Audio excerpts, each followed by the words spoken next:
მოგესალმებით ძვირფასო ტელემაყურებლებო, დღეს ხუთშაბათია, საღამოს 8:30 და ტრადიციულად საპატრიარქოს ტელევიზია ერთსულოვნების პირდაპირ ეთერშია, გადაცემა პასუხობს მოძღვარი, მე მისი წამყვანი ლურჯი მონასტრის წმინდა ანდრია პირველწოდებულის სახელობის ტაძრის მღვდელმსახური მღვდელი გურამ გალობლიშვილი გახლავართ. თქვენ შეგიძლიათ დაგვირეკოთ ნომერზე 2301515 და ასევე საპატრიარქოს ტელევიზია ერთსულოვნების ოფიციალურ Facebook გვერდზე მოგწეროთ თქვენთვის სასურველი და საინტერესო კითხვები, რომელზეც ჩვენი დღევანდელი სტუმარი გაგცემთ პასუხს და რომელიც გახლავთ ზღვის უბნის ყოვლადწმინდა ღვთისმშობლის მიძინების სახელობის ტაძრის მღვდელმსახური მღვდელი ადამ ქავთარაძე. მოგესალმებით მამა ადამ. მოგესალმებით, მივესალმები მაყურებელს. მადლობას მოგახსენებთ მობრძანებისთვის. გილოცავთ დღევანდელ დღეს წმინდა კირიონ მეორის ხსენებას, კათალიკოსისა და ასევე წმინდა გიორგი მთაწმინდელის ხსენებას. დიდი მადლობა მოწვევისათვის და მეც მინდა ვისარგებლო შემთხვევით და ყველას მიულოცო დღევანდელი დღე. ასევე მომავალი დღესასწაული მოციქულთა თავთა ხსენება პეტრესი და პავლესი, რომელიც არის მთელსა ქრისტიანოსთვის ძალიან დიდი ზეიმი. კი ბატონო, ნამდვილად ასე არის. ესე იგი, ესეთი კითხვა არის პირველი. რა უნდა გავაკეთოთ, რომ ვცხონდეთო?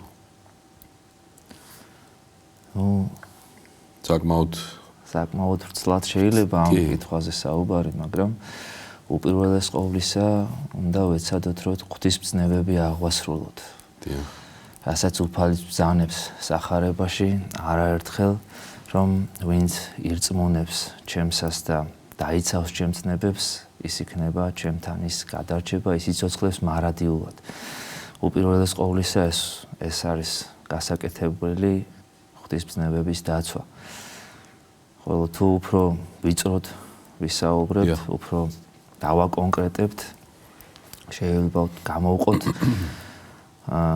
თავარი მცნებები ღვთისა, რაზეც საუბრობს უფალი სახარებაში, ეს არის სიყვარულის მცნება, შეიყვარო მოყვასი და შეიყვარო უფალი.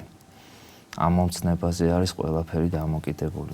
ამ მომცნებაზე მცნებიდან გამომდინარეობს ყველა სხვა დანარჩენი მცნებები და რა თქმა უნდა, თუ ადამიანს უყვარს, ის არც განიკითხავს, ის არც ამპარტავნობს, იმას არც შურს სხვისი და ასე შემდეგ. ამიტომ უპირველესი მცნება შეიძლება ითქვას სიყვარული არის და ამაზეა დამოკიდებული ადამიანის ცხონება დიდწილად. კი ბატონო.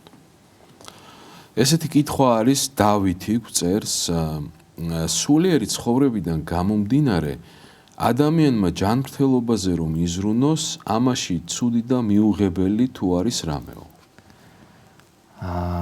მიუღებელი, რა თქმა უნდა, არაფერი არ არის, უნდა იზრუნოს კიდეც პირიქით ადამიანმა, რომ უგულებელყოს ყველანაირი წამალი და არ მიიღოს, ეს იქნება უფრო მიუღებელი. იმიტომ რომ იმ წამალსაც ღმერთი აძლევს კურნების ძალას, მაგრამ ხშირად არის ხოლმე, რომ ადამიანები ზედმეტად ზრუნავენ ამ ყველაფერზე, ზედმეტად უფრთხილდებიან თავს, ზედმეტად გადავარდებიან ხოლმე ამ მხარეს და ხანდახან ახან უფალი უშვებს ჩვენზე განსაცდელს იმ ამამტყოფობასაც და თქვათ არ გვაშორებს და არ კურნავს, ესე იგი ისაც დასათმენია რაღაც გარკვეულწილად.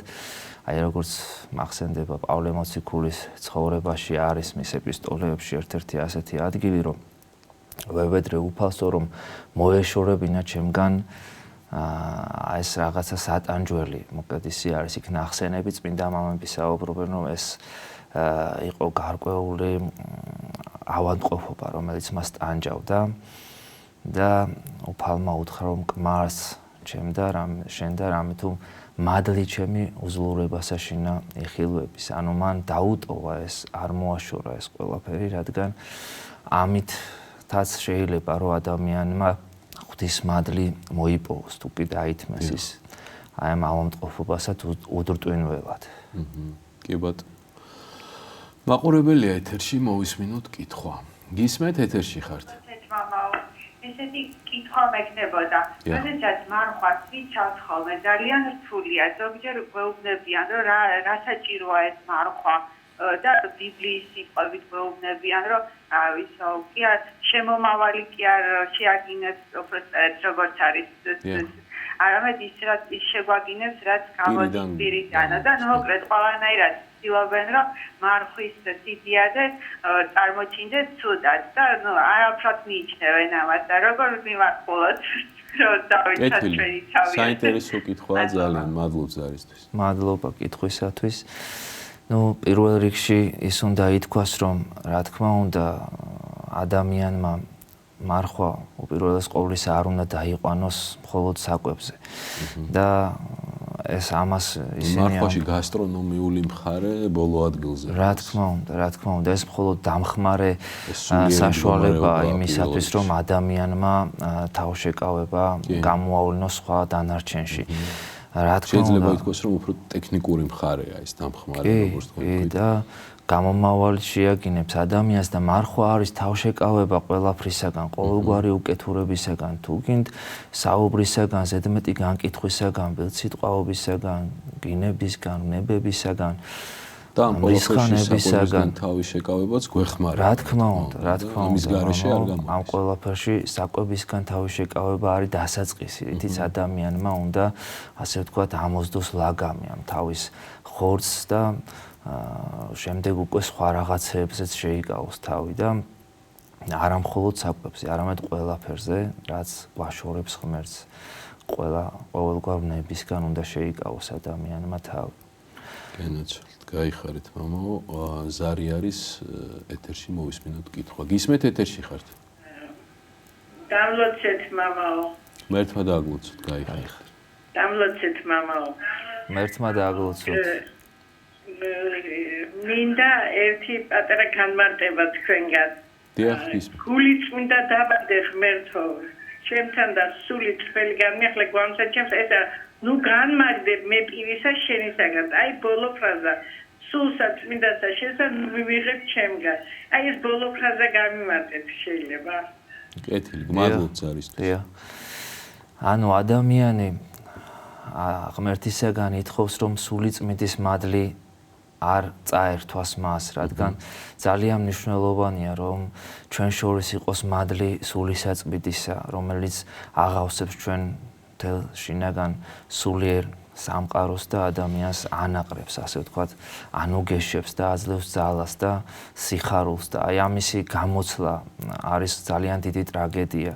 და ამიტომ აი დავით წინასწარმეტყველი ასეთ სიტყვებს ბრძანებს, ნუ განმაგდებ პირისა შენისაგან, სულსაწმინდასა შენსა, ნუ მივიღებ ჩემგან. ეს არის 50-ე ფსალმოში, ფსალმონიდან ამონარიდი და ვიცით რომ ეს მან დაწერა დიდი სინანულის გამო და სინანულის გამომხატველი არის ეს 50-ე ფსალმონი და ადამიანისთვის არის ტანჯვა, აი დავით წინასწარმეტყველის განიცდის ამ ტანჯვას, რომ განეშორება ადამიანს მადლი სულიწმინდისა და ჩვენ ყველანაირად უნდა ვეცადოთ რომ ისე ვიცხოვროთ რომ სულიწმინდის მადლი არ გამგვეშოროს ჩვენი საქციელების გამო. კეთილი, გავაგრძელოთ ჩვენი კითხვები. გამარჯობა, ვარ ძალიან ეგოისტი, შურიანი, მრისხანე და კიდევ ძალიან ბევრი რამეა ჩემში. დავდივარ ეკლესიაში, მაგრამ სულ მძიმე ცოდვებში ვარ. გულში მაქვს წინააღმდეგობა. ჩემს გულს არ უნდა სულიერად რომ ვიყო.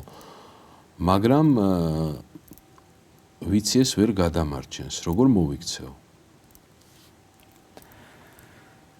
ეს ყველა ადამიანში არის ადამიანური ბუნება.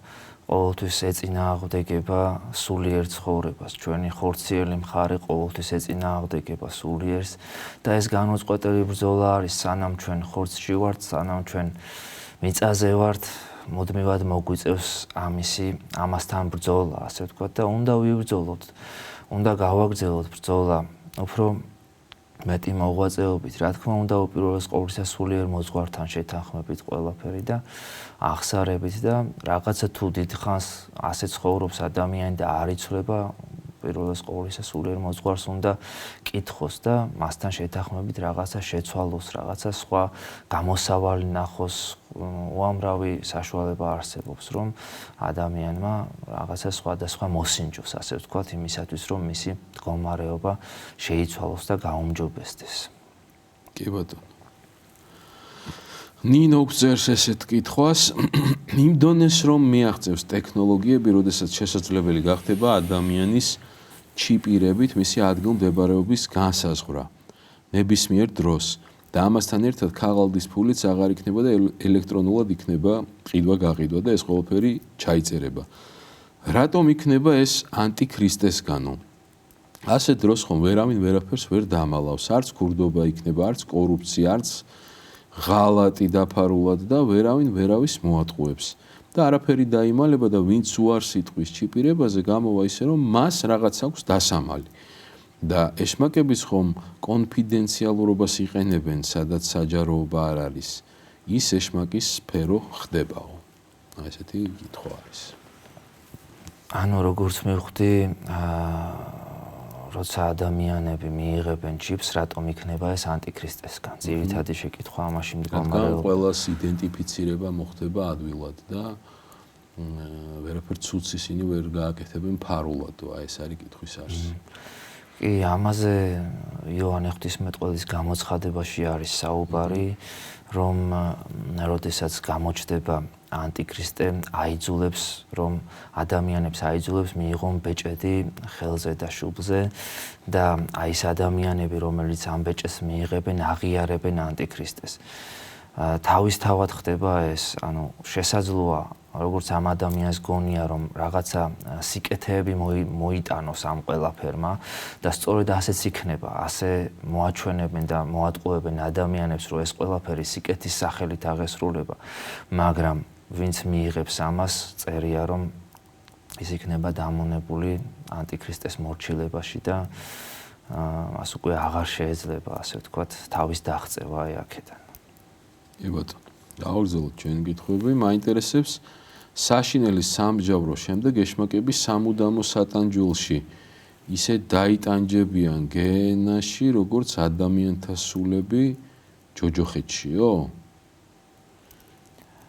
ანუ საშინელის სამსჯავროს შემდეგო ეშმაკები სამუდამო სატანჯველში ისე დაიტანჯებიან, როგორც ადამიანთა სულები ჯოჯოხეთში. რა თქმა უნდა, ყველა ეშმაკიც და ეშმაკის მსახურიც ის ვინც არ შეინანა და ვერ შეინანა და აღმოჩნდება ჯოჯოხეთში დაიტანჯება იქ, თუმცა შესაძლოა რომ იქაც არსებობდეს სხვადასხვა გვარი სატანჯველები სიმძიმის მიხედვით, ზოგი მეტად მძიმე, ზოგი მეტად ნაკლებად მძიმე, თუმცა ტანჯვა ყველასთვის ერთი იქნება მაინც ბოლო ჯამში.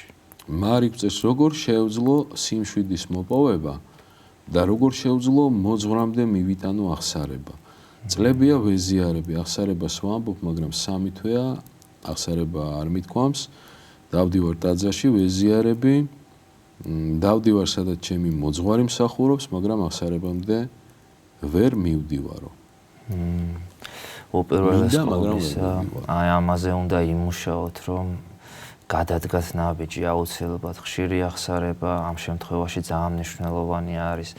ეს არის, რა თქმა უნდა, ბოროტის ერთ-ერთი ხრიკი, რომ ადამიანს ისე აცხოვრებს, აი გადაადებინებს სინანულს, აღსარებას, აი ხვალ ვიტყვი, აი შემდეგ თვეში ვიტყვი, შემდეგ კვირაში ვიტყვი და ასე გადის დრო, გადის დღეები და სწორედ ეს შფოთი და სიმშვიდის დაკარგვაც ამისგან შეიძლება რომ მომდინარეობდეს, რომ ადამიანი, რომელიც არ ამბობს, ვერ ამბობს გულწრფელ აღსარებას, მას შინაგანად აქვს ყოველთვის შფოთი, რადგან ყველას გვიგრძნია, რომ აი აღსარების შემდეგ მოდის სიმშვიდე, მოდის მადლი ღვთისა და ადამიანი წყნარდება, მშვიდდება, როცა განთავისუფლდება ამ ყოველგვარი ზედმეტისაგან და ცოდვებისაგან, ხო? უპირველეს ყოვლისა გირჩევთ, რომ ამაზე იმუშაოთ საკუთარ თავზე, რომ მოძღვართან ხშირი ურთიერთობა, ხშირი აღსარება, ანუ ყოველ კვირას მაინც მიდით ხოლმე, რადგან თქვენ გიჭირთ ამ კუთხით, თქვენც ამ ხარეს უნდა მიაქციოთ განსაკუთრებული ყურადღება. კეთილი, მაყურებელია, მოვისმინოთ კითხვა. გისმენთ ეთერში ხართ? მოგესალმებით. საღამომშვიდობის. მაინტერესებს კითხვა, ერთი შეკითხვა დაუსვა აპოკატასტასის შესახებ, თუ ვის მამა უნდა მაინტერესებს ამ წმინდა მამების აზრები იყოფა. დიახ. ისეთი დიდი მამების როგორიც არის ათანასე დიდი, ეფრემასური, საკასური და ასე არის კიდე მამები, რომლებიც წერენ, რომ აი ღმერთი, რომელიც აბსოლუტური სიყვარულია, რომელმაც შექმნა ადამიანი და რომელმაც იცის წინასწარ ადამიანის ცხოვრება, როგორც არიმართება და იცხოვრეს ამ ქვეყნად სოდვაში და იქაც მარადიულ ჯოჯოხეთში მოხდება, რატო გაწირა ღმერთმა ეს ადამიანი საერთოდ დაუშვა ამ ადამიანის დაბადება და შემდეგ მარადიულ სატანს უჯრედში ჩაგდება. თუმცა ღმერთი აბსოლუტური სიყვარულია, რომელიც წინასწარ იცის ყველაფერი. ძალიან ისეთი კითხვა, რომელსაც მამების აზრები აკორად იყოფა და ნაწილი ამბობს ეგრევე ღვთისმეტყველი, რომ ცეცხლით ნათლობა მოხდება, გაივლისო იმ ჯოჯოხეთსო და მერე ბოლოს ყველა ღმერთთან მივალო და ასე უწერია პავლე მოციქულსაც მაშინ თავის ეპისტოლეებში, რომ ბოლოსო ყველგან ღმერთი იქნება ყველგან და ყველაფერში და აი ძალიან ისეთი ცოტა ესეთი კითხვა და მინდა თუ თქვენ რამე ამის შესახებ იქნება პატარა განმარტება და წმინდა მამების აზრით და ჩვენ მაგას ხა ვერ გამოვარდოთ არ გვაგმაგის ეს და რა თქმა უნდა ძალიან საინტერესო კითხვაა გაიხარეთ დიდი მადლობა ზარისთვის დიახ შევეცდები რომ შეძლებს დაგვარად უპასუხო ამ კითხვას აპოკატასტასისი როგორც ასეთი ნიშნავს საყოველთაო მკვდართა აღდგომას როგორც მე ვიცი და ასეთი აზრი არსებობს რომ ანუ ყველა ადამიანი აღდგება ანუ ყველა ქრისტეს მორწმუნე ადამიანი ცხონდება ეს როგორც ბრძანა ამ ბატონმა მამების აზრი იყოფაო შეიძლება ზოგიერთი კერძო მამის აზრი იყოს რომ ასე მოხდება, მაგრამ ეკლესიის მიერ არ არის ეს მიღებული და შეწყნარებული. ეს მეცაც ვიტყვი, რომ ემსგავსება ერთ-ერთ სექტანტურ აზროვნებას, რომლებიც ამბობენ, რომ მხოლოდ საკმარისია, რომ ადამიანმა ქრისტე აღიაროს, ქრისტე ირწმუნოს და ის უკვე ცხონებული არის და ეს ასე არ არის ეკლესიის მიერ მიღებული და ასეთი კითხვა დასვა კიდე რომ რატო უნდა დაიღუპოს ადამიანი რომელსაც ქრისტე წამს ქრისტეს აღიარებს და არასწორად ცხოვრობს ხო სწორედ მისი არასწორი ცხოვრების წესის გამო, რადგან ადამიანს აქვს თავისუფალი არჩევანი, ყველაზე დიდი რაც ჩვენ გვაქვს ღვთისაგან მონიჭებული, ეს არის ჩვენი თავისუფალი არჩევანი და ამიტომ ადამიანს შეუძლია რომ აირჩიოს, ხო, თავისი ცხოვრების წესი. და თუ ამ ცხოვრებაში მან აირჩია უკეთური ცხოვრება, რა თქმა უნდა, სინანულის გარეშე ის არ უნდა მოელოდეს ღმერთთან მარადიულ მყოფობას, ხო? კეთილი, გავაგრძელოთ ჩვენი კითხვები. საკმაოდ ღრმა თემა არის ეს. კი, და რთული არის რაღაცა ბოლომდე ამ ყველაფრის განმარტება. ესეთი კითხვა არის. მაინტერესებს, ეს თქვით უკვე.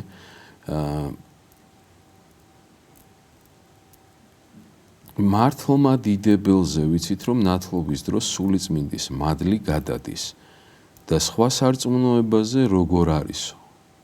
დავითი გვწერს ესეთ კითხვას. სხვა სარწმუნოებაზე სულიწმინდის მადლი არ არის და როგორ უნდა იყოს, ანუ მხოლოდ მართლმადიდებლობაში არის ეს, ხო? ასეთი ქრისტემ რა ენაზე თქვა ეს სიტყვებიო? ტალითა კუმი და ელი ლამა საბაქთანი. ამას იმიტომ ვკითხულობ, რომ თვითონ ებრაელებმაც ვერ გაიგესო. ჩვენ ვიცით, რომ ძველ არამეულზე საუბრობდა მერტო რა ისათვის დამიდა. კი, და ამანაზე არის ეს ნათქვა. ვალერი გვწერს გრაფიტის ოქსიდის ზემოქმედება თანამგზავრების მეშვეობითო იქნებ თქვათო, რა ვიცი ხა. ამ თემაში მე პირადად მაგის შესახებ სულიერებასთან არ არის კავშირი, ვერც ვერ გვარი ხა. ეს უფრო სხვა გადაცემის თემა არის უფრო. ქრისტემ, როდესაც განდევნა ეშმაკეულიდან ლეგიონი. რატომ არ დააბრუნა ჯოჯოხეთში ის ეშმაკები და რატომ შეუშვა ღორების კოლტში? და ჩაინქმნენ ზღვაში. იმ ტერიტორიაზე რატომ დატოვა ისევ ეშმაკთა სულიო? ძალიან საინტერესო ეპიზოდია ეს სახარებაში. პირველ რიგში აქედან ჩვენ ხედავთ, რომ ძალიან საინტერესო ის არის, რომ ეშმაკები ითხოვენ, რომ არ გაგვაგდოთ ჩვენ არამედ იმ ღორებში, ანუ ასე ვთქვათ, იმ ღორებში შევიდნენ.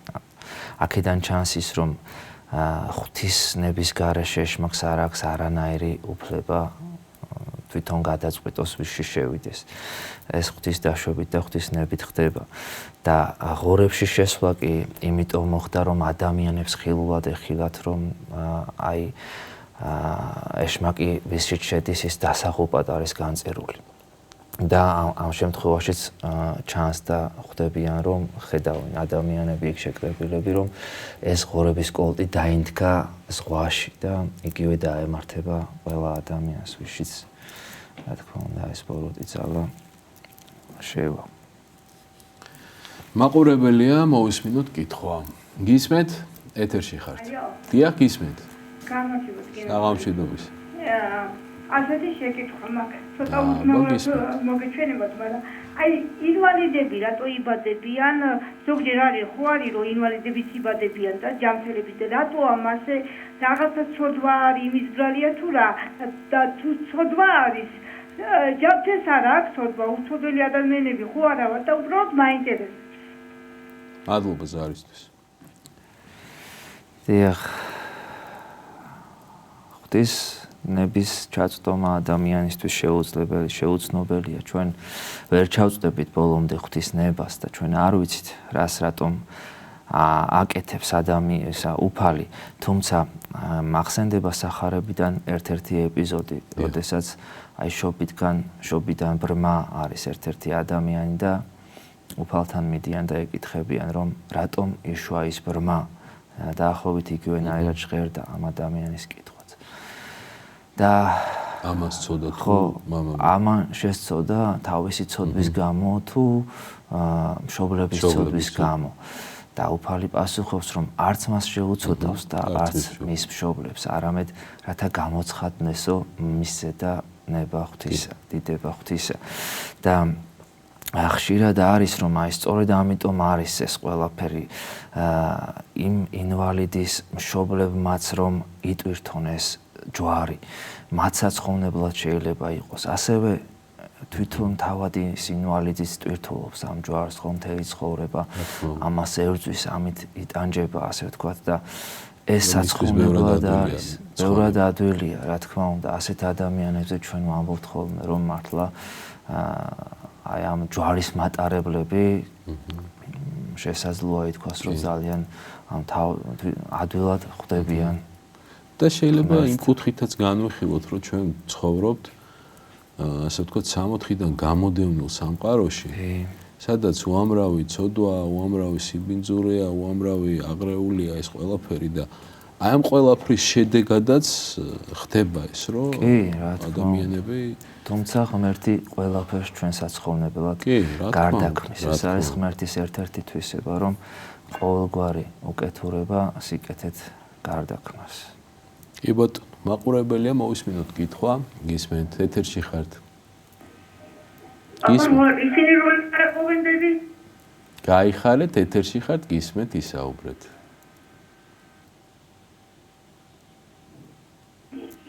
პირდაპირ ეთერში ხართ, დასვით კითხვა ჩემო კარგი. მამაო.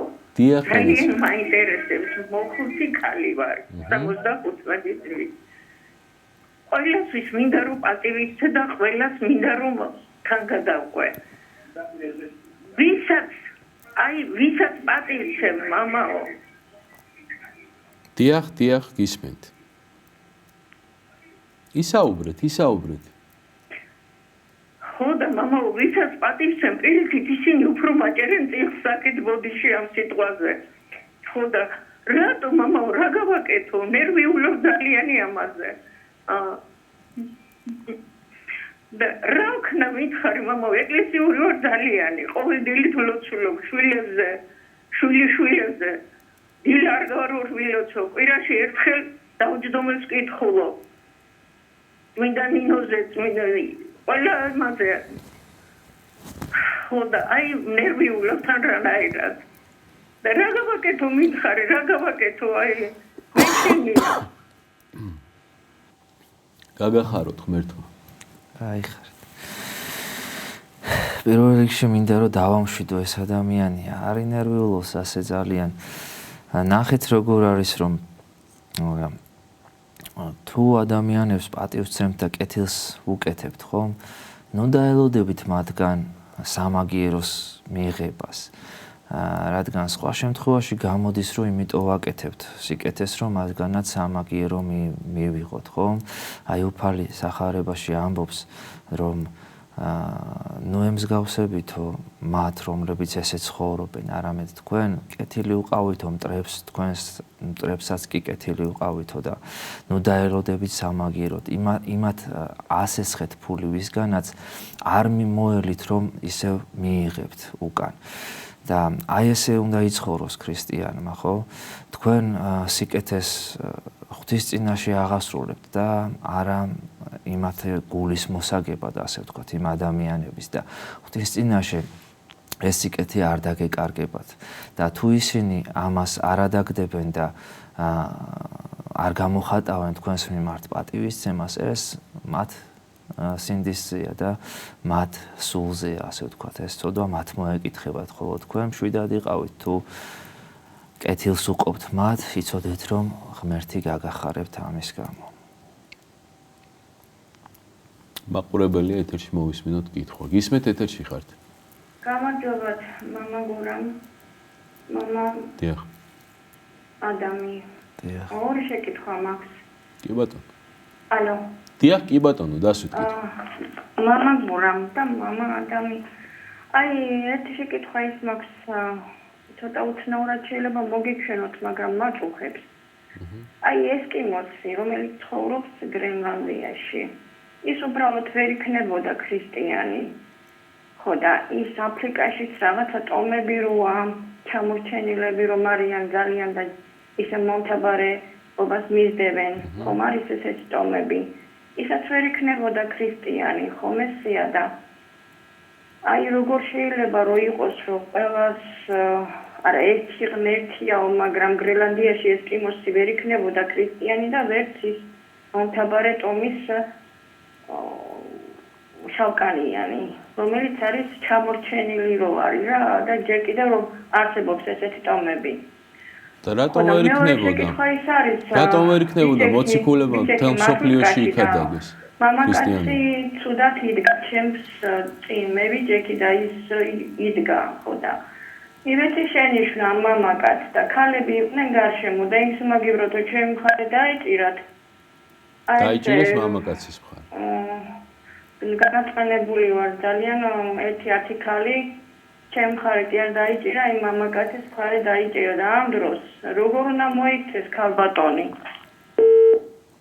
ადვოკატს არისთვის. რაც შეეხება პირველ შეკითხვას, ვიცით რომ მოციქულება მთელ ქვეყანაზე იქადაგეს, მთელ დედამიწაზე, ესე იგი გავრცელდა, როგორც არის ნათქვამი, ყოველსა ქვეყანასა განხდა ხმამათი და კიდეთა სოფლისა და სიტყვანი მათი.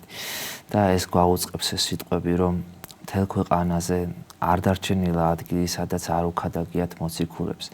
მით უმეტეს დღევანდელ დღეს ყველანაირი საშუალება არის იმისათვის, რომ ადამიანმა ქრისტეს შესახებ შეიტყოს და თუ კი ადამიანი ჭეშმარიტი ღვთისმეძიებელი არის, აუცილებლად განეცხადება მას ღმერთი. აი მე ძალიან ბევრი შემხვედრია ადამიანები, რომლებმაც მოიარეს სხვადასხვა კონფესია, სხვადასხვა რელიგიურ მიმდინარეობებში იყვნენ ისინი, მაგრამ მათი გული რომ სუფთად, გულწრფელად ეძებდა ღმერთს, ღმერთმა მოიყვანა ისინი მართლმადიდებლობაში, მართლმადიდებულ ეკლესიაში. უამრავი მაგალითი არსებობს ამის. ამიტომ ნუ ვინერვიულებთ, ღმერთი ყველას მიხედავს, ღმერთმა იცის ყველას გული და ჭეშმარიტი ღვთისმეძიებელი არ დარჩება ქრისტეს გარეშე. გაიხარეთ. ესეთი კითხვა არის. ქრისტე რას წერდა მიწაზე, როცა მიუყვანეს ფარისეულებმა მეძავიო? ძალიან საინტერესო კითხვაა და აქტუალური სხვათა შორის.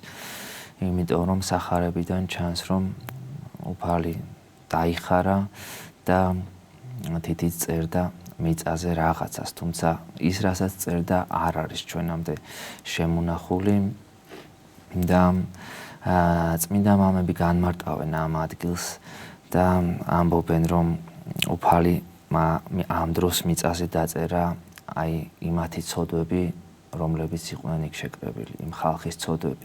ძირითადად იყვნენ ფარისევლები და სადუკევლები შეკრებილნი, რომელთაც უნდოდათ, რომ უფლისთვის ბრალი დაედოთ. ანუ მათ მიუყვანეს მეძავი, რომელიც მოსეს რჯულით უნდა ჩაქოლილიყო და ამხილეს მის წინაშე და აინტერესებდათ, როგორ მოიქცეოდა ამ დროს იესო ქრისტე, აღასრულებდა თუ არა მოსეს რჯულს. და აი ამ დროს დაიხარა უფალი და მიწაზე დაწერა სიტყვები. და როდესაც ადგა ყველა ადამიანი სათითაოდ ნელ-ნელა იწყეს გასვლა და არავინ აღარ დარჩა, მხოლოდ რუში დედაკაცი და უფალი. და წმინდა მამები განმარტავენ, რომ ამ დროს მან დაწერა ის მძიმე ცოდვები, რითიც ამხილა ყველა იქ მყოფ ადამიანს. და ჯერ თქვა, რომელიც უცოდველია თქვენ შორის, პირველმა მან ესროლოს თქვა და აი სინდისისა გამხილებულებმა ვერ შეძლეს ამ დედაკაცის ჩაქოლვა და აი ამას უკავშირდება სწორედ ის, რომ მათი ცოდვები იქნა იქ დაწერილი. კი ბატონო. ხათუნა გვწერს, მადლის მისაღებად განსაცდელი უნდა გამოიარო? თუ შეიძლება სულ იყოს ადამიანთან მადლიო? მადლის მისაღებად აუცილებელია ადამიანმა ღვაწლი ერთგვარი გაასწიოს. ეს არ ვიცით ჩვენ შესაძლოა განსაცდელით მიეცეს ადამიანს და ესეც ხდება ხოლმე, რომ განსაცდელის სწორად მიღებისა და დათმენის შემთხვევაში, რა თქმა უნდა, ადამიანი ღებულობს მათს, რადგან ღმერთს უყვარს, როდესაც ადამიანი უდრტვინველად ითმეს ამა თუ იმ განსაცდელს და ღვთის დიდებით და მადლობით ღებულობს და იცის, რომ შეუძლებელია ღვთისაგან მოდიოდეს რაიმე უკეთურება, რაიმე ბოროტება, რადგან ღმერთი მხოლოდ სიკეთის წყარო არის და თუ არ იქნება განსაცდელი, მაშინ რაიმე ღვაწლიც აუცილებელია, ქრისტიანი მუდმივად უნდა იუწვიდეს. ეს არის ლოცვა და მარხვა ძირითადად, ხო? რაც და ყოველგვარი ქმედება, რაც ადამიანს მოახვეჭინებს ღვთის მადლს, ღვთის ბრძნებების დაცვა, სიკეთის კეთება, ხო? ნებისმიერი რამიდან შეიძლება, რომ ღმერთმა ადამიანს მადლი მიანიჭოს. საიდუმლოებებში მონაწილეობა და სხვა და სხვა. კი ბატონო.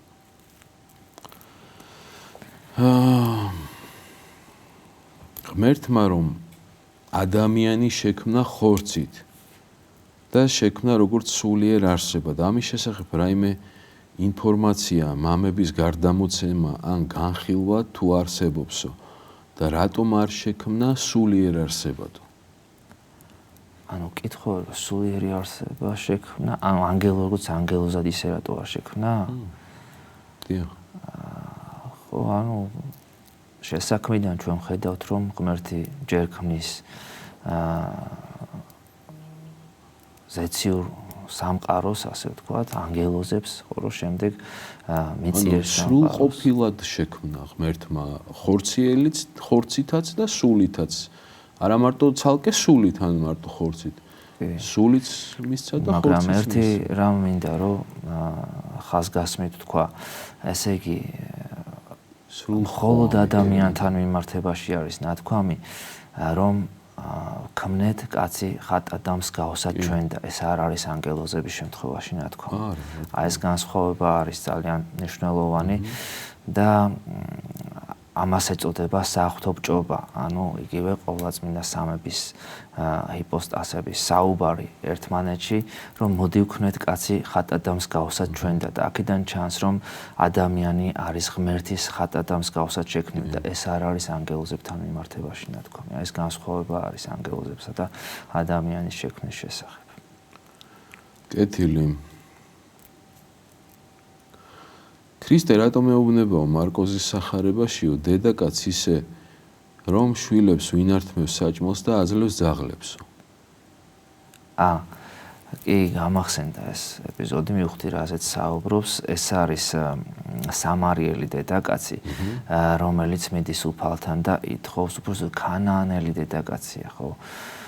რომელიც ითხოვს შვილის განკურნებას, რომელიც ეშმაკეული არის და ცნობილია, რომ ქანაანელები იყვნენ ძალიან მძიმე ცოდვებში ჩაფლული ადამიანები, ისინი მოდიოდნენ ქამის თავმავლობა იყო ეს ნოეს შვილის და მათგან გამრავლდა ყოველგვარი ცოდვება მათში, აი ამ შთამომავლობაში ყოველგვარი ცოდვა, ისინი დაშორდნენ ღმერთს და აი ასეთი წარსულის ადამიანი მოდის უფალთან და ითხოვს დახმარებას და უფალი ეუბნება, რომ არ არის კეთილი, რომ შვილებს წაერთვას და მიეცეს ძაღლებს. აქ იგულისხმება შვილებში ისრაელის ხალხი, ის ვინც ღმერთთან არის, ანუ ასე ვთქვათ, სწორად ღვთისმცნებებით ცხოვრობენ. და ამ ადამიანის სარწმუნოება გამოვლინდება სწორედ აქ, როდესაც ის იტყვის, რომ ძაღლებიც ხომ ჭამენ მაგიდიდან გადმოცვენილი ნამცეცებისაგან, რის გამოც უფალი აძლევს კურნებას, რომ და აქებს მის სარწმუნოებას, ამბობს, რომ დიდია შენი სარწმუნოება, რადგან მან დაიმდაბლა ასე თავი, გამოხატა დიდი რწმენა და სიმდაბლე მიუხედავად იმისა, რომ ის შეიძლება მძიმე ცოდვებში იყო ჩაფლული და ნახსენებია, რომ ქანაანელია ეს დედაკაცი, ამიტომ შესაძლოა, რომ ის მძიმე ცოდვების მატარებელიც კი ყოფილიყო და ამიტომ ეუბნება ასეთ სიტყვებს უფალი. კეთილი. ეს კითხვა დავსვი თუ არა, მახსოვს, რა წერდა ქრისტე მიწაზე დავსვი, ხო? კი, გავისაუბრეთ. კი ბატონო. ქრისტე როდესაც გააკლეს ჯვარზე, მაშინ ერთი სიტყვით, ანუ გულისხმობ მის გვერდით გააკრულ ავაზაკს, რომელსაც ერთი სიტყვა თქვა და მოახუდინა სამოთხეშიო. მაშ რატომ ხდება, ვინც მართლა ეხვეწება უფალს და ჯერ კიდევ არაფერი უსრულდებაო? ავაზაკი ცხოვრებასთან დაკავშირებით ძალიან მნიშვნელოვანია ეს ეპიზოდი სახარებაში. მან ჯვარზე აღიარა უფალი იესო ქრისტე, სიკვდილის წინ, ასე ვთქვათ, შეინანა თავისი ცოდვები, აღიარა ქრისტე და განსხვავებით იმ მეორე ავაზაკისა, რომელიც გმობდა მას და შეურაცხყოფდა. დიახ, და ის ამბობს, რომ შეაგონებს აი მეორე ავაზაკს და ეუბნება, რომ შენ თუ არ გწვენია, რომ იგივე სასჯელი ისჯები, რომლითაც ეს მართალი ადამიანი, რადგან მან არ ჩაუდენია მას არანაირი ცოდვა, ხოლო ჩვენ სამართლად ვისჯებით. და ეუბნება უფალს, რომ მომიხსენე მე შენ სასუფეველში და მაშინ უფალი აძლევს შენდობას, აპატიებს და განწმენს მის ცოდვებს და პირდება, რომ შენ დღესვე ჩემთან ერთად იქნები. ეს არის სინანულის ძალა უპირველეს ყოვლისა, რომელიც არის გამწმენდელი ყოველგვარი ცოდვისა და ბიწისა. ადამიანი, რომელიც გულწრფელად შეინანებს და აღიარებს ღმერთს, განეწმინდება და ცხონდება, რა თქმა უნდა, ის ადამიანი. ყველას შეუძლია, რომ ამგვარი სინანულით ცხონდეს და გადარჩეს. აქ არ არის, ასე ვთქვათ, გამონაკლისი დაშვებული მხოლოდ ავაზაკზე. კი ბატონო. ესეთი კითხვა არის, გოგა გვწერს. ხო, და რატო არ უსრულდებაო? ანუ ესეც დაგვისვა იმ მაყურებელმა და იმიტომ არ უსრულდება, რომ ალბათ არ არის მისთვის სასიკეთო ეს. და ამიტომ არ უსრულდება ადამიანს. როდესაც თხოვსო, რატომ არ უსრულდებაო და ან შესაბამისი მადლიერება არ აქვს ადამიანს. ბევრ რამეზე არის. ხო, რაღაცას ვთხოვთ, პირველ რიგში მადლიერები უნდა ვიყოთ ჩვენ უფლის და მადლიერება. გულწრფელობა ის გარეშე არ უსრულდება ადამიანს არაფერი. მეორეს ერთი ღმერთმა უკეთიცის ჩვენთვის რა არის კარგი და რა არ არის საჭირო და აქედან გამომდინარე თუ არ გვისრულდება, ესე იგი ასე არის უკეთესი ჩვენთვის. თუ ღმერთს მივენდობით, მაშინ ესეც უნდა გვჯეროდეს, რომ ეს ასეა. და უნდა მივენდოთ, რა თქმა უნდა, უფალს. გავაგრძელოთ ჩვენი კითხვები, გოგა გვწერს, ზუსტად არ მახსოვს სად წავიკითხე, რომ ბოლო ჟამს ანტიქრისტეს გაბატონების შემდეგ ბევრი მოექცევა ქრისტიანობაზე, გულისხმობს ებრაელებს. და აი დანის შტოზე კი არაფერია ნახსენებია. კონკრეტულად ამაზე ალბათ ვერ ვისაუბრებ, მე არ მახსენდება რამე მსგავსი ამის შესახებ, რომ დანის შტოზე რამე მოქცევა, არ მოქცევაზე ვისაუბროთ, თუმცა ბოლო ჟამს ბევრი მოექცევა, ბევრი შეინანებს, რა თქმა უნდა და არის ეს ნაწინასწარმეტყველები. ფარისეულთან სტუმრობა რომ დაგვიხასიათოთო ლუკას სახარებიდან. ფარისეულთან სტუმრობა რას ნიშნავს? რომ ლუკას დაგვიკონკრეტოს თუ შეიძლება. დაგვიკონკრეტოთ და ზუსტად ვერ ხვდები რომ ეპიზოდზე. ზაური გწევს სავლე მისი ერთი მოქცევით გახდა პავლე, რატო ასე მარტივად, რატომ აპატია უფალმა, მე არავის ვკითხავ, ეს კარგია რა თქმა უნდა, მაგრამ რატომ ამაზე რას გვეტყვითო? იმისთვის რომ ესაც ხედავ ბევრი ადამიანი უფრო მეტად იტანჯება და ასევე ბევრი უსამართლობები ხდება და რატომო? პავლე მოციქულთან დაკავშირებით პირველ რიგში უნდა ითქვას, რომ მის ცხოვრებაში ნახსენებია, რომ ის იყო გომხურვალე იქ სადაც იყო. ის ემსახურებოდა ღმერთს გულმხურვალედ.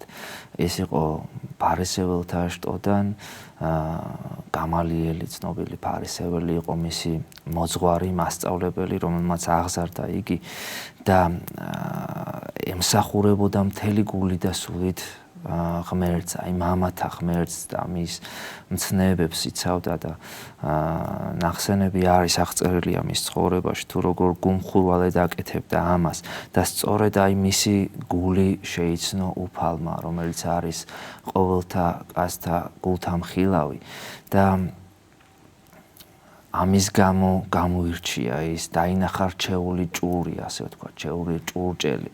აი ამ წმინდა გულის გამო, გულწრფელობის გამო, გულმხურვალების გამო და გამოუცხადა მას თავისი თავი იესო ქრისტემ და შეიძლება ითქვას, რომ ყველა ადამიანს იგივე შეიძლება დაემართოს თუ ადამიანი გულმხურვალედ მთელი გული და სულით ეძიებს ღმერთს. კი ბატონო.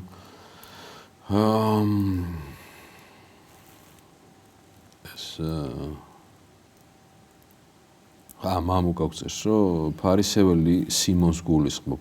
ესე იგი, ეს არის ალბათ, როდესაც მაცხოვარი შაბათ დღეს ესტუმრება ერთ-ერთ ფარისეველთან მთავარს. და შემდგომ ფარისევლები ეუბნებიან, რომ რა შაბათ დღეს თუ შეიძლება რომ განკურნო და ასე შემდეგ. ხო, მე მგონი მაგაზე იყო. მე ესე მახსოვს, მგონი ამას გულისხმობდა ჩვენი მაყურებელი. კითხვა ზუსტად დაგვიკონკრეტოს. ხო, მაინც ჯობია დაგვიკონკრეტოთ. მესმის რომ ღვთისნებაა და ასე უნდა მომხდარიყო ეს ისე და ასე შემდეგ, მაგრამ მაშინ რატო არ არის ღვთისნება თუნდაც ის რომ აღარ იყოს ამდენი ტანჯვა, ამდენი დევნა და ამდენი უსამართლობაო. ეს სამწუხაროდ ადამიანების ნება არის და ადამიანების დაზიანებული სულიდან გამომდინარე ხდება ეს ყველაფერი და ამის შედეგი არის. ღმერთმა ადამიანებს მისცა თავისუფალი ნება და ადამიანები ამ სამყაროს თვითონ ანადგურებენ სამწუხაროდ ამას ცხადად და ნათლად ხედავთ. მაგრამ ერთი რამ მინდა დავამატო, მამო, ანუ ზოგადად ქრისტიანის ცხოვრებაზე მინდა ვისაუბრო, რომ ამ ქვეყანაზე, ამ ცხოვრებაში, ქრისტიანის ცხოვრება, ასე ვთქვათ, დალხენილი ვერ იქნება. აი თუ გინდა მოციქულების ცხოვრება ავიღოთ, ხო? ყველა მოციქული დაითმინა დევნა, უკიდურესი ტანჯვა, შეურაცხყოფა, ჯვარცმა, სიკვდილი, ხო? წამება და მათ შემდეგ უამრავმა ქრისტიანმა კიდევ და რატომ ხდება ეს? ქრისტიანს ყოველთვის უწევს ამ ქვეყნიური დინების საწინააღმდეგო მიმართულებით სვლა. რა დაემართება ადამიანს ან ნებისმიერ რამეს, ვინც დინებას გაყვება, ხო? ის აუცილებლად დაინთქმება და დაიხრჩობა. ამიტომ ქრისტიანი დინების საპირისპირო მხარეს მიდის და დინების საპირისპირო მხარეს სიარული ყოველთვის არის ღვაწლთან, შრომასთან, ოფლთან დაკავშირებული და ტანჯვასთან დაკავშირებული. ამიტომ ქრისტიანის ცხოვრება, ასე ვთქვათ, ყოველთვის განსაცდელებით არის სავსე, ყოველთვის დაპირისპირება, ყოველთვის ბრძოლა გვიწევს ჩვენ და ყოველთვის იქნება განსაცდელები, ასე ვთქვათ, ჩვენ ცხოვრებაში. სიმონ ფარისეველს გულისხმობ ეს ადამიანი გვწერს ლუკას სახარებიდან, როდესაც სიმონ ფარისეველთან ესტუმრება და მაცხოვართან რომ მივა ქალი ფეხებს რო დაბანს. ალბათ ეს ეპიზოდი არის, მე როგორც მივხვდი. ხო, ესეთი კითხვა არის, ესე იგი, იოანეს გამოცხადებაში თუ არ ვცდები, ნახა ქრისტეს ის ბუნება, რომელიც ძალიან შეშინდა, აღწერილია დეტალურად, რომ მისი პირიდან გამოდიოდა ორლესული მახვილი, თვალები ცეცხლის ალს გავდა და ასე შემდეგ. თქმულა, რომ ღმერთი არავის უხილავს და ეს გამოცხადება მაშინ რას ნიშნავს? წერს გოგა. ვის გამოცხადებაშიო? იოანეს გამოცხადებას გულისხმობს. ღმერთი როგორ არავის უხილავს, უამრავ წინასწარმეტყველს ეცხადება უფალი, მაგრამ ღმერთი არავის ადაუხილავს, ამაში შეიძლება სხვა რამე ვიგულისხმოთ. როგორც ასეთი შეიძლება ყოვლადწმინდა სამება არ უხილავს არავის, რადგან მამათა სწავლებით ყველა ის გამოცხადება, რომელიც წინასწარმეტყველებს ეცხადება უფალი, ეს არის უფალი იესო ქრისტე. ყოვლადწმინდა სამების მეორე ჰიპოსტასი, რომელიც არის ძეღმერთი და რომლისთვისაც არის შობილობა, რადგან სწორედ ის განკაცდა და მანამდეც განკაცებამდეც სწორედ ის ეჩვენებოდა ადამიანებს ყველა ხილვაში. წეგან მოვისმინეო, ჩვენ ცხოვრობთ 64-დან გამოდევნილ სამყაროშიო. ანუ მე რო თქვი იმას გულისხმობს და სად არისო ეს 64-ო? პირველ რიგში გულში არის, აქ არის ეს 64. აქედან იწყება. აქედანვე თუ არ დაიწყე, მიწიდანვე თუ არ დაიწყე, იქ ვერ იხილო 64. ამ ქვეყნიდანვე უნდა დაიწყო შენი 64 და შენს გულში არის პირველ რიგში. დამჩენს აი უკეთესად გამოვიდა. გეთახმებით, რა თქმა უნდა, როგორც უფალი ბრძანებს ასუფეველი შორის თქვენს არს. ამ სიტყვებს თუ გავიხსენებთ მაგასთან დაკავშირებით და ну, მოდი თავიდან დავიწყოთ, შესაქმიდან დავიწყოთ. ну, ღმერთი თავიდან ქმნის სამყაროს და ქმნის ადამიანს და დააწესებს მას 64-ში. აი ეს 64, რომელშიც ადამი და ევა დაადგინა ღმერთმა, ის იყო დედამიწაზე ერთ-ერთი ადგილი და მას შემდეგ რაც ადამ და ევა გამოვარდნენ 64-დან, აი ეს ადგილი დაფარულია ჩვენთვის, ასე ვთქვათ. ეხლა ეს ადგილი არის ცათა სასუფეველი, შეიძლება ითქვას და დღეს უკვე ანუ სასუფეველი და 64 შეიძლება ითქვას გაიგივებული არის ერთმანეთთან. რატომ? რადგან ეს არის ღმერთის სამყოფელი. სასუფეველი არის ღმერთის სამყოფელი, ხო, იქ სადაც ღმერთი არის და 64-შიც იყო მაშინ ღმერთი, მაგრამ ეხლა არის სასუფეველში და ადამიანი რომელიც ხონდება ხდება სასუფეველში, ანუ იქ სადაც ღმერთი არის. კი ბატონო.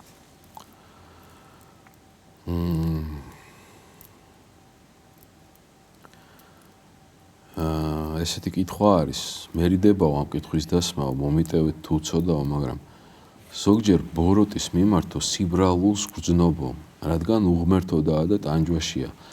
თან მაშინებს ასეთი ფიქრები. გთხოვთ მითხრათ, როგორ მოვიქცეო ასეთი ფიქრების დროს და ამით თუ ვცოდავო. ესეთი ფიქრები ცოტა საფრთხილო არის, შეიძლება ითქვას, რადგან ამას ძალიან დიდი მდგომარეობა ჭირდება, რომ ასეთ მდგომარეობაში იყოს ადამიანი. აი გამახსენდა პაისი ათონელის ცხოვრებაში არის ესეთი ეპიზოდი აღწერილი, როდესაც ის იხილავს ეშმაკს და აღწერს მას, რა, აი ისეთი საცოდავად გამოიყურებოდაო და ისეთ მდგომარეობაში აღწერს მას, რომ გარკვეული სიბრალული გამიჯდა მის მიმართო.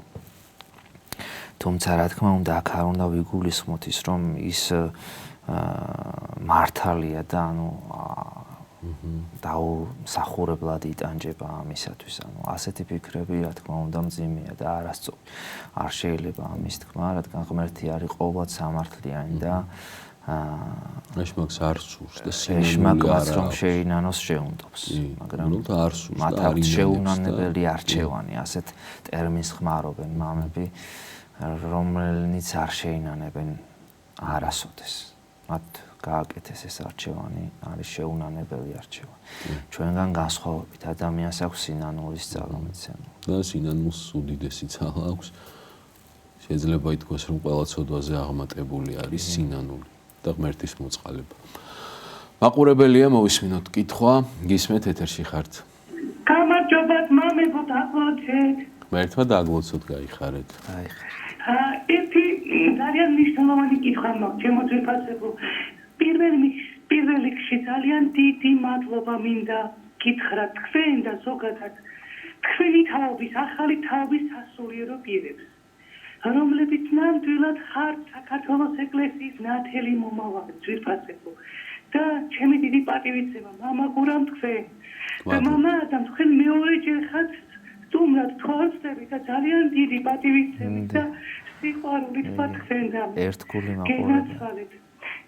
ეხლა მინდა გითხრათ ერთი რამ. შეიძლება ცოტა უხერხულიც იყოს, მაგრამ ჩვენ ამ უხერხულობამ ვფიქრობ შეგვიქმნა ისეთი ზოგადად ბნელი გარემო, რომ ადამიანებს აზროვნება წაგვერცხვა. კერძოდ რაზე მაქვს საუბარი. ხმა უნდა ამოვიღოთ იმაზე, რომ თქვენ ახალმა სასულიერო პირებმა, რომლებიც მოდიხართ სუფთა წარსულით, სუფთა ისტორიას ქმნით და თქვენ ნამდვილად ვიცი, რომ სასულიერო პირები გახდით მხოლოდ იმისთვის, რომ ღმერთი გიყვართ, მოყვასი გიყვართ და გინდათ, რომ ემსახუროთ ღმერთსა და ადამიანს. ვფიქრობ, რომ საქართველოს საპატრიარქომ უნდა მიიღოს ზომა იმისა, რომ აი ის შავგნელი წარსულიდან მოსული შავი ლაქის სასულიერო პირები ლამაზად, სუფთად, პატივიცემით გვერდზე გააყენოს, რომელსაც ძალიან ცუდი წარსული აქვს და ჩემზე კარგად მოგეხსენება თქვენ თუ რა ატრიალებს და როგორ ხდება და რეები შუქდება. ხალხმა ძალიან კარგად იცის, ძალიან კარგად იცის ეს ხალხმა. რომ არ საუბრობ, ეს ნიშნავს იმას, რომ ჩვენ ვუფრთხილდებით ჩვენს ოჯახს. ამიტომ ვთხოვ საქართველოს საპატრიარქოს უძვირფასეს ადამიანებს, რომლებიც იგრძნობიან, რომ თქვენ ახალ სასულიერო პირებს მოგცეთ მეტი გასახანი და საქართველოს ეკლესიას ის შავი ლაქა, რაც უზნეო სასულიერო პირების სახით თავს ახბებია, თქვენი სიწმინდით ჩამოაშოროს თქვენი წმინდა მსახურები, ჩემო თქმილებო, დაამლოცეთ ქალბატონი ქეთევანი და ჩემი ოჯახი. ღმერთმა დააგლოცოთ. დიდი მადლობა ქალბატონ ქეთევანი. ამ კადმიერებისთვის, მაგრამ ფიქრობ, რომ უნდა ითქვას. დიდი მადლობა, გაიხარეთ. დააგლოცოთ ღმერთმა. შუქდება ყველაფერი, ხო, ავთენტურია მეტნაკლებად, ამიტომ ამას უნდა მოიხოს ბოლო თქვენი უფრო მკვეთრი წინ წამოწევით მსახურებაში, რომ საქართველოს ეკლესია მის ავტორიტეტი, ის პატივი მოიხვეჭოს, რაც მას მოციქულთა დროიდან აქვს და ვერავინ ვერ შეცვლის მას. ძალიან დიდი მადლობა, მამებო, დამლოცეთ. ღმერთმა დააგლოცოთ, გაიხარეთ, მადლობა ზარისთვის. გავაგრძელოთ ჩვენი კითხვები. რამე სხვა არ უპასუხებთ თქვენ? ზოგადად, ბევრი ადამიანი არის ხოლმე დაბრკოლებული, მოდიან ხოლმე, ნახულობენ, ბევრი ინფორმაცია იდება სოციალურ ქსელებში, მედიაში, მაგრამ აქ მინდა ვთქვა აუცილებლად, რომ არსებობენ ადამიანები, რომლებიც ემტერებიან ეკლესიას, ემტერებიან სასულიერო პირის ავტორიტეტს და უპირველეს ყოვლისა ურჩევ ამ ადამიანს, რომ ნებისმიერი ასეთი სახის ვიდეო იქნება ის თუ რაიმე ინფორმაცია იქნება, არ მიიღოს სარწმუნოდ, არ დაუჯეროს. რა თქმა უნდა, ბევრი ტყუილმართალია ის არის. დიახ, და ნუ შეიძლება ახლა რაღაცა მართვა იყოს ქალბატონებს, ადამიანებს განსაკუთრებულად უჭირთ ამის დაჯერება. იმას არ ნიშნავს, რომ ყველაფერი დღეს ზუსტად როგორც ტექნოლოგიები იმ დონეზე არის განვითარებული, რომ ნებისმიერი სახის ვიდეოს მასალის გაკეთება თუ ჩანაწერის გაკეთება შესაძლებელია უკვე და ასე ვთქვათ, ამას მტერი გამოიყენებს და გააკეთებს და შეიძლება მისთვის რაღაც წარმოუდგენელი იყოს, მაგრამ არ უნდა დაუჯეროს ასეთ სახის ვიდეო მასალას თუ ნებისმიერ ინფორმაციას, რადგან ყველაფერი არის მცდარი და თუ რამე არასწორი ხდება, ამაზე ყოველთვის აკეთებს საპატრიარქო რეაგირებას. არაერთხელ ვინახავს ჩვენ სოციალურ ქსელში დადებული ინფორმაცია ამა თუ იმ ცრუ სასურვებილის მხილების შესახებ და ასე შემდეგ, ხო? მაყურებელია ისე მოვისმინოთ კითხვა. გისმენთ ეთერში ხართ, დასვით კითხვა. გამარჯობათ, მეგო. გამარჯობათ. მაინტერესებს ესეთი რამ. არსებობს ოთხი მახარებელი. მომისმენია არასასული ევროპეისგან ესეთი ახსნა. ებრაელი იყო მოკლედ სიტყვი, რომ მათეს დაწერილი აქვს ებრაელთათვის, იმიტომ რომ მასში არის აქცენტირებული გაკეთება, რომ ქრისტე იყო ანუ სამეფო შტოს დავითის შტოს წარმომადგენელი. იოანეს დაწერილი აქვს, რომ ღვთიურ ბუნებაზე აქვს უფრო ხაზი გასმული. რამდენად მართალი ახსნა არის ეს ყველაფერი და ასე შემდეგ. რა მაინტერესებს ამის შესახებ, ყველას მახარებლის შესახებ. რა კუთხით არის დაწერილი? მადლობა შეგიძლიათ. მადლობა, გაიხარეთ. დიახ. კი, არის ასეთი გადმოცემა, მართალს ბრძანებს ეს ადამიანი. პირველად მათ ესახარება დაიწერა ებრაულ ენაზე, ებრაელთათვის, თუმცა დღესდღეობით ეს დედანი არ არის შემონახული, შემდეგ ის უკვე ბერძნულად ითარგმნა და სხვა მახარებლებმაც ბერძნულად დაწერეს სახარება. იოანე მახარებელზე განსხვავდება მისი სახარება, რა თქმა უნდა, და უფრო მეტად ღვთიურ ბუნებას წარმოაჩენს, როგორც ამ ადამიანმა თქვა. სწორი ინფორმაცია მაგასთან დაკავშირებით. შორენ აღწერს, თხოვთ განგვიმარტოთ პავლე მოციქულის ეპისტოლედან.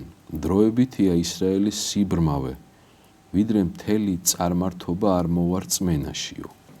დიახ. წარმართებში იგულისხმება ყველა ადამიანი, ყველა ერი გარდა ისრაელისა.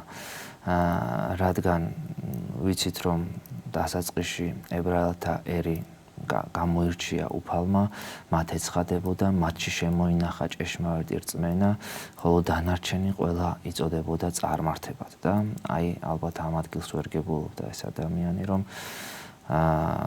ყველა წარმართის მოქცევაში იგულისხმება, რომ ყველა სხვა ერით, სხვა ადამიანის სხვა ერის წარმომადგენლებიც შეიტყობენ ჭეშმარიტი ღმერთის შესახებ და გახდებიან მისი მსახურები. კი ბატონო. წლის თავის შესახებო რას გვეტყვითო, ანუ რა შეიძლება გაკეთდეს მიცვალებულის სულისთვის? დიახ, მიცვალებულის სულისთვის, რასაც ეკლესია გვასწავლის, ეს არის უპირველეს ყოვლისა შეკვეთილი წირვა მის სახელზე, პანაშვიდი შეგვიძლია ვითხოვოთ ნებისმიერ ტაძარში, ასევე პირადი ლოცვა და მოწყალების გაცემა. მოწყალების გაცემა მიცვალებულის სახელზე ძალიან დიდი მნიშვნელობა აქვს ამ ყოველივეს და უპირველეს ყოვლისა გირჩევთ, რომ აი ეს აღასრულოთ წლის თავზე იქნება თუ მანამდეც ნებისმიერ დროს შეიძლება, მაგრამ განსაკუთრებულად წლის თავი არის გარდაცვალების დღე და ამ დღეს გირჩევთ, რომ მიხვიდეთ ტაძარში და მღვდლისგან ითხოვოთ მსახურება, პანაშვიდი იქნება ეს თუ წინასწარ შეუთანხმდებით შეკვეთილ წირვაზე. ძალიან დიდი არის შეკვეთილი წირვის მადლმოსილება მიცვალებულის სახეზე, რომელსაც აღევლინება. კეთილი ლოდი, რომელიც მშენებლებმა დაიწუნეს, ქვაკუთხედად იქცა, ყველა ვინც ამ ლოდზე დაეცემა, დაიმტვრევა, ხოლო ვისაც ის დაეცემა, გასრეს. ანუ გულისხმობს ლოდი, რომელსაც შეურაცხყოფს მაშინ. დიახ, ამაში გულისხმება იესო ქრისტე. ამ ლოდში იგულისხმება იესო ქრისტე. კი ბატონო.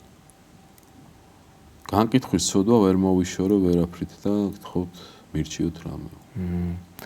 განკითხვის ცოდვა შეიძლება ითქვას მძიმე ცოდვა არის, არ არის ეს პატარა ცოდვა. ჩვენ ხშირად როცა აღსარებას ვამბობთ ბოლოში მივაყოლებთ ხოლმე ამ ცოდვასაც, აი განკითხვითაც ვცოდე მამაო, მაგრამ ბევრ სხვა ცოდვას უკავშირდება კიდევ განკითხვის ცოდვა. ეს არის პირველ რიგში ამპარტავნება, რადგან ადამიანი, რომელიც განიკითხავს, ფიქრობს, რომ მას არ დაემართება იგივე, ანუ ის უკეთესი არის იმაზე, ვისაც განიკითხავს. შემდეგ ეს უკავშირდება უსიყვარულობას, რადგან როგორც აი პავლე მოციქული ამბობს, თუ გიყვარს არ განიკითხავ და რატო აი ჩვენთვის საყვარელ ადამიანებს როცა ისინი რაიმე ცუცს ჩაიდენენ, ყველანაირად ვცდილობთ, რომ გავამართლოთ სხვების წინაშე. არ განვიკითხავთ, არ მოგწონს მათი განკითხვა, არ გავსჯით მკაცრად, ხო? და ერთ-ერთი ყველაზე ასე ვთქვათ, საინტერესო საშუალება არის განკითხვის წინააღმდეგ, თუ ადამიანს გავამართლებთ, მოუძებნით მის საქციელს რაიმე გამართლებას. რადგან ჩვენი განკითხვით ის უფრო დამძიმდება და არ განიკურნება ამ ცოდვისაგან და ჩვენს დამძიმდებით და ჩვენში შემოდის ეს განკითხვის სული. ამიტომ ვეცადოთ, რომ ადამიანების საქციელები, რომლებსაც ჩვენ განვიკითხავთ, მოუძებნოთ მათ გამართლება, ნებისმიერი სახის გამართლება. ოღონდ ეს არ უნდა გავაკეთოთ საკუთარი თავის მიმართ. ჩვენ პირიქით ვიქცევით ხოლმე, საკუთარ თავს ყოველთვის ვამართლებთ, უძებნით გამართლებას, ხოლო სხვებს განვიკითხავთ. ეს უნდა იყოს შეტრიალებული, ასე ვთქვათ, სხვები გავამართლოთ, ხოლო საკუთარი თავი არ გავამართლოთ, პირიქით განვიკითხოთ. ეს არის ქრისტიანული სწავლება, სწორი მდგომარეობა ქრისტიანული. მახოკ წერს, მაინტერესებს ენოქის წიგნები რატომ არ არის გამოცემულიო? და ეკლესია რატო არ აღიარებს? დიახ, ესე იგი ძალიან ბევრი წიგნი აღმოჩნდა ბიბლიის წიგნთა შორის, ამიტომ გახდა საჭირო, რომ ეკლესიის მამების მიერ დადგენილი ყოფილიყო ის ნუსხა, რომელიც იქნებოდა